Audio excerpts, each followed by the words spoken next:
Hi there, and welcome to this Max Moment.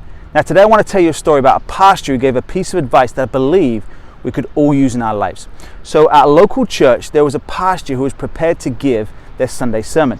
And in the crowd of people, there were three older ladies who were regulars to this Sunday service. Now, this particular sermon that the pastor gave, it was very well received, right? And those three ladies, they left talking about how beautiful it was, how impactful it was, and how they really connected with the message, right? After that, they went about their week living their life as they normally do before returning the following week for the next Sunday sermon. Now, when they arrived, they sat together in the same seats, in the same row as they normally do. They sat there ready with excitement in their hearts and minds to be, moved again by the pastor's message. However, to the congregation's surprise, and specifically those three ladies, the pastor got up and preached the exact same sermon as the week before. And so a little surprised, the people got up and left the church without really thinking too much about what had just happened. Now the following week, the ladies returned again, and to their great astonishment, sat there as the pastor delivered again the exact same sermon as the previous 2 weeks. Now, being that they were regulars, the three ladies just kind of overlooked this seemingly simple mistake on the part of the pastor and went on about their business.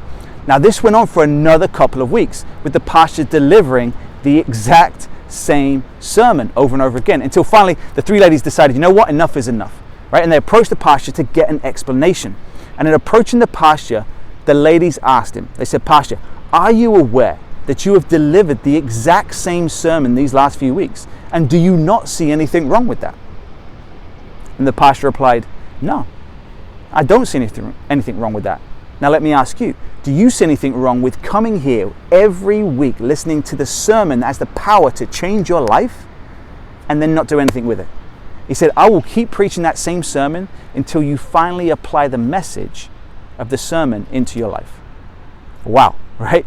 See, what the pastor just explained in that story is what I describe in the high achiever world as the success gap, right? The success gap being the distance that lies between an unsuccessful life and a successful one.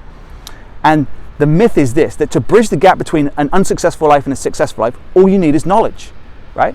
Like, I will be successful when I get the next big idea. So I must consume more, right? More books, more podcasts, more videos, more articles, more sermons, more Max Moments. Like, the list just can go on and on and on. Now, don't get me wrong, right? Knowledge and being a continual learner is vitally important in your development. However, counter to what most people think, the success gap is not knowledge. The success gap is built in our actions and our decisions. Like, in other words, are you actually doing what you know? Like, that's the big question. And if you're not, then why not? Like, can I be honest with you? Like, whatever you want to succeed at in your life, you already know what to do. You already know. But here is the thing. Most people don't do what they know. Otherwise, if they did, everyone would be a super achiever, performing at, and living life at an extraordinary level. And the pastor in the story delivered a knowledge that had the power to change those ladies' lives. And with you showing up, listening to these Max Moments, my intent is that they provide you with some insights that can help you to reach that next level in your success journey. And I also know that you're probably the type of person who has other resources that you go to and use to learn and grow. But my question is this: when is enough going to be enough for you? And when will you start taking action on what you actually know? When is something so important in your life going to turn from an "I should do it" to an "I must do it"? Like, when are you going to stop consuming great ideas and information and turn it into a great life? Like, you have the knowledge, you just need to take action. So finally, I'll just leave you with this, okay? Experience tells me that the great battle of life is not man against the world, it's man against the self. So win that battle today. And as you do, choose to make today a great day. And as always, choose to live life to the max. And I'll see you next time.